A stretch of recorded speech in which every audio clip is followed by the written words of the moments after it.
Kabla hujafa hujaumbika, hakuna mwanadamu aijuae kesho yake. Marco alizamia kwenye shughuli za uchimbaji wa madini kutafuta maisha bora. Isivyo bahati, alianguka kwenye duara na kuvunjika mguu, hali iliyofanya mguu wake kukatwa na kupewa mguu bandia. Wakati ukiwa umepata ule mwamba, sasa unapopiga ule mwamba katika namna ya kuvunja, kumbe lile jiwe lilikuwa linaenda linaachia taratibu, baadaye lilikuja likashuka jiwe likanipiga mguu huu. Mguu huu ameutumia kwa zaidi ya miaka 20 sasa, umekwisha. Anahitaji mguu mwingine. Kipato cha kupata mguu huo imekuwa changamoto.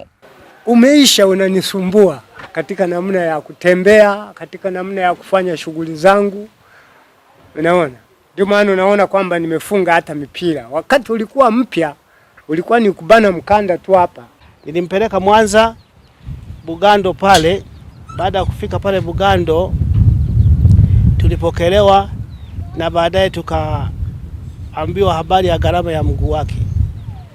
Gharama ya mguu wake tuliambiwa ni 1,500,000. Sasa kutokana na fedha ambayo nilikuwa nayo kidogo, nilishindwa kuweza kumgharimia. Marco anakuja kwako Mtanzania kuomba usaidizi wa ununuzi wa mguu mpya ambao unauzwa zaidi ya shilingi 1,500,000. Anapata shida, kwanza halimi, hafanyi kazi, kukaa tu. Mguu umeshakakatwa, yani hamna kabisa, yani hafanyi chochote kazi. Kwa Watanzania wenye wasamaria wenye mapenzi mema waweze kumsaidia ili aweze kupata mguu, aweze kuendelea na shughuli zake.